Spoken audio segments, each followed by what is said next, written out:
Hace 40 años que España firmó la entrada en las comunidades europeas. Entrar en Europa era un viejo anhelo. Europa es la solución, decía Ortega y Gasset hace un siglo ante la acumulación de problemas y de atrasos del país respecto al continente.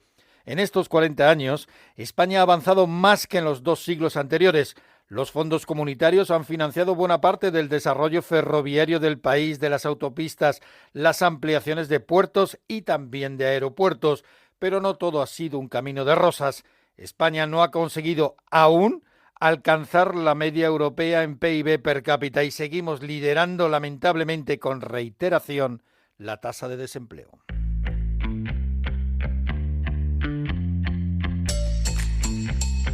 La mirada económica con Ignacio Rodríguez Burgos. Una mirada inquisitiva, reflexiva y divulgativa a la realidad económica del momento. La península ibérica no solo está geográficamente en la periferia europea, es que durante 2 siglos también transitaba política, económica y socialmente por esa zona, por las afueras. Hace 40 años los Pirineos dejaron de ser una frontera insalvable para nuestro país y nos integramos en el club más deseado de nuestra reciente historia. Europa era algo más que un objetivo y una meta. Se convirtió durante la dictadura en un mito, en el anhelo de libertades y de bienestar económico y social. En estos 40 años ha habido grandes avances en economía e infraestructuras. Mucho han tenido que ver los fondos de desarrollo, los FEDER, también los fondos de cohesión para entrar en el euro, los de recuperación más recientes para superar la COVID y lentamente ejecutados, o el dinero de la política agraria común, de la PAC. Todos han sido fundamentales. Cuando España entró en la Unión Europea, el PIB per cápita se situaba en el 75% de la media del continente. A mediados de la primera década de este siglo, conseguimos la convergencia con Europa, pero por poco tiempo. La gran recesión financiera nos golpeó con dureza y nos quedamos otra vez atrás. El PIB español crece, sí, pero la población, por la inmigración, pues también. La convergencia española con Europa apenas supera hoy día el 90% y seguimos sin resolver asignaturas pendientes como el alto nivel de paro, la baja productividad, el cuello de botella que supone la vivienda que aprieta el gaznate y las ilusiones de los más jóvenes, o el envejecimiento de la población que augura nuevas dificultades en el sistema público de pensiones. Una visión más profunda. Rafael Pampillón, catedrático de Economía de la Universidad CEU San Pablo, muchas gracias por estar aquí con nosotros en la mirada económica de Onda Cero.es. Gracias a vosotros. Bueno, se cumplen 40 años de la firma del Tratado de Adhesión de España a las comunidades europeas, a la Unión Europea. ¿Cómo se podría calificar estos 40 años, lo que durante muchísimo tiempo para los españoles fue un objetivo casi religioso, que era entrar en Europa, ¿no? Pues sí, la verdad ha sido muy beneficioso para España porque le ha abierto la posibilidad de abrirse a los mercados de bienes y de servicios de los 27 países que ahora formamos parte de la Unión Europea. Formar parte del euro pues ha sido una garantía de estabilidad macroeconómica, de estabilidad de precios, de ayudas por parte del Banco Central Europeo a los bancos españoles en forma de crédito que el BCE da al sistema bancario español. En definitiva, ha sido muy positivo por parte de Europa para nosotros. Los grandes defensores, los europeístas, hablan de la fuerte presencia del presupuesto de la Unión, de los fondos de cohesión, de desarrollo, precisamente, bueno, pues en infraestructuras, en transporte, digamos en la modernización del tejido productivo nacional. ¿Hasta qué punto se pueden cuantificar esas ayudas? Bueno, esas ayudas desde que estamos en la Unión son 460.000 millones de euros para redes de transporte, para mejorar nuestra industria, la tecnología, con las líneas férreas y la facilidad también para que los turistas puedan venir a España, que es nuestra principal fuente de crecimiento. Los turistas entran con el euro y es moneda que tenemos aquí, o sea que yo creo que haber entrado en Europa es una gran ventaja que hemos tenido y hubiéramos estado mucho peor si no hubiéramos entrado en la Unión Europea. Es verdad que no estamos en la media en renta per cápita, en innovación, en tecnología. Hay carencias que no hemos sabido converger con Europa. ¿Cuáles son los principales retos que nos quedan por resolver ahora en un mundo que ahora está retrocediendo en la globalización y donde la política de bloques China, Estados Unidos, Europa se queda ahí, digamos, tierra de nadie, ¿no? Europa no está a la altura ni de China ni de Estados Unidos. Pero para el caso de España en concreto, España podría haber avanzado más reduciendo la tasa de paro. Tenemos un envejecimiento de la población también que nos va a dificultar el sistema de pensiones a pesar de la entrada de migrantes. Tenemos una fuerte fiscalidad que desincentiva el trabajo. Tenemos una dificultad en pagar impuestos de trabajo y contribuciones sociales que están creciendo. O sea que España puede hacer un esfuerzo mayor por reducir los desequilibrios que tenemos en el mercado laboral y mejorar todavía más las infraestructuras y el acceso a los mercados. Y el papel de España dentro de la Unión Europea, esa sensación de que estamos entre los cuatro grandes, pero realmente digamos que es tres grandes más uno. Sí, tres grandes más uno, porque España crece más que esos tres grandes, que Francia, Alemania e Italia. España crece más, pero crecemos porque aumenta mucho la población, porque cada año entran en España netos 400.000 y esa entrada de migrantes, pues lógicamente es fuel que se le mete en la caldera a la máquina de producción del país, producir más, pero no producimos mejor, nuestra renta per cápita se queda muy abajo. España tiene que hacer un esfuerzo mayor en incorporarse a las nuevas tecnologías, a las mejoras que se están viendo en otros países ricos de Europa, que les está yendo mejor en ese ámbito de la productividad, de la mejora en la innovación y de la renta per cápita, que en definitiva muestra el bienestar de los ciudadanos, y eso hace que la gente esté disgustada. Pues Rafael Pampillón, catedrático de Economía de la Universidad CEU San Pablo, muchas gracias por estar con nosotros en la mirada económica de Onda Cero.es. Muchas gracias a vosotros. La mirada económica. En España la inestabilidad política se incrementa con la dimisión del secretario de Organización del PSOE, Santos Cerdán, número 2 de la formación socialista, por el cobro de presuntas mordidas en obra pública junto con el exministro José Luis Ábalos y Koldo García, el trío del Pillot. El presidente Pedro Sánchez pide perdón, pero mantiene el horizonte electoral en el 2027 dentro de una creciente debilidad gubernamental y parlamentaria. En esta semana, Estados Unidos y China han logrado un principio de acuerdo, un acuerdo marco que se centra en el acceso norteamericano a las tierras raras chinas, mientras Washington relaja la prohibición de exportación de tecnología al gigante asiático. Trump ha elevado la tensión, pues en cualquier momento, dice, enviará cartas a cada país para informarles de su nivel arancelario. La inestabilidad geopolítica se complica con los ataques de Israel a Irán. El precio del petróleo subía en pocos minutos pues alrededor de un 15% y se acercaba a la barrera de los $80 el barril.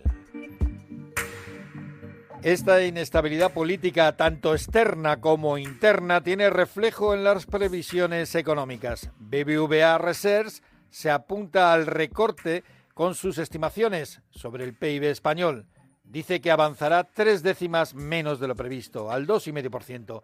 El Banco de España es algo más pesimista, lo deja en el 2,4%. El gobernador José Luis Escrivá alertaba del aumento de la incertidumbre. En años 25 todos estos elementos nos harían perder casi medio punto más de crecimiento respecto al escenario central, y en el año 26 se amplifica el efecto y se eleva a 7 décimas y el crecimiento, en lugar del 1,8% del escenario central, se nos iría al 1,1%. La mirada económica. Las pensiones siguen dando que hablar, y es que el principal gasto público del país pues está en repetidos exámenes de salud y sostenibilidad. Un informe del Instituto Santa Lucía estima que desde 2010 Hacienda ha transferido a la Seguridad Social más de 450.000 millones de euros para tapar el desajuste contable de la institución. Y este dinero, en muchos casos, se ha cubierto con la emisión de nueva deuda pública. Deuda que roza, la deuda pública española, roza ya el 1.700.000 millones de euros. Una visión más lejana. Miguel Ángel García, profesor de Economía de la Rey Juan Carlos, investigador de FEDEA y también del Instituto Santa Lucía. Muchas gracias por estar con nosotros en la mirada económica de Onda Cero.es. Muchas gracias a ustedes. Bueno, usted ha hecho un análisis sobre la situación, la sostenibilidad del sistema de pensiones y cómo cada vez, lo más interesante es que vemos que cada vez se necesitan más transfusiones, transferencias de impuestos porque el sistema de pensiones cada día es menos contributivo. Así es. Tenemos un sistema de pensiones que, aunque sea impopular decirlo, es bastante más generoso que la media del promedio de los países de la zona euro, porque tenemos una tasa de reposición que es un 77%, cuando de media en la zona euro tiene un 44,5%. Esto es bueno porque las pensiones son mejores, pero claro, también tiene algunos inconvenientes y es que hay que pagarlo. Y con las cotizaciones sociales que se pagan cada vez son más insuficientes. Y en el año 2024 pues ha sido necesario inyectar casi 50.000 millones de euros en transferencias del Estado para poder pagar ese nivel de prestaciones. Además, esto, claro, los impuestos vienen o de la recaudación directa a través de Hacienda, del IVA, del impuesto de la renta, los diferentes tributos, o de la emisión de deuda pública, claro. ¿Y cuánto supone este desfase financiero de la Seguridad Social en los últimos años en cuanto a la deuda pública? Pues el cálculo que hemos hecho es que las transferencias del Estado que se han dirigido al sistema público de pensiones, que recoge tanto la Seguridad Social como el de clases pasivas, supera los 450.000 millones de deuda pública. Y esta cantidad es equivalente al 80% de toda la deuda pública que se ha emitido en España en el periodo 2010-2024. Es decir, no digo que sea el causante de la emisión de la deuda pública, pero sí que es equivalente. Y hay una cosa que sí que es muy interesante que conozca la sociedad y que no se le suele trasladar, y es que el gasto en pensiones en estos últimos 15 años ha crecido 2,9 puntos del PIB. 3 por 15.000 millones son unos 45.000 millones de euros. Y sin embargo, el total del gasto público en ese mismo periodo se ha reducido en 0,4 puntos de PIB. Es decir, que el gasto en pensiones se va haciendo cada vez más protagonista del gasto público. Ahora mismo es el 31% del total y además en el futuro lo va a ser todavía más con la llegada de la generación del baby boom a la edad de jubilación. Uh-huh. Es decir, que ahora mismo estamos a punto de que un tercio del dinero público se dedica a pagar pensiones. Así es, el 31%, estamos muy cerca de una tercera parte y esa tercera parte, con la normativa actual después de la última reforma, que ha cambiado totalmente el enfoque de todas las reformas que se habían hecho desde 1985, porque hasta esta última reforma lo que se hacía era tomar medidas para intentar desacelerar el ritmo de crecimiento del gasto en pensiones.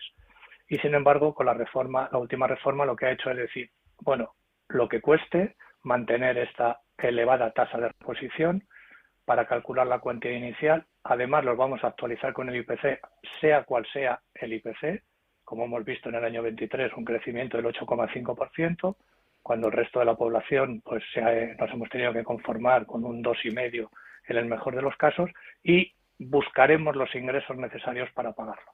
Entonces, esta es una decisión que se tomó en el ámbito político, que no se ha explicado así a la sociedad, pero claro que tiene un coste, y ese coste significa que hay que buscar esos ingresos para poder pagarlo, y en el caso de que no se tengan los ingresos, pues emitir deuda pública. Sí se puede emitir esa deuda pública, porque hay que recordar también a los ciudadanos que la economía tiene ciclos, y hay veces que las cosas van bien y otras veces que las cosas van peor. Y en esos momentos en los que va peor, pues es más difícil emitir deuda pública y conseguir esos recursos. Pues Miguel Ángel García, profesor de la Rey Juan Carlos, investigador de FEDEA y del Instituto Santa Lucía. Muchas gracias, muy amable. Muchísimas gracias a ustedes por su atención. Metamorfosis. Es el momento de adentrarnos en las noticias de la transformación económica, la metamorfosis productiva, con la ayuda de Patricia Gijón. Patricia, saludos. Saludos, Ignacio.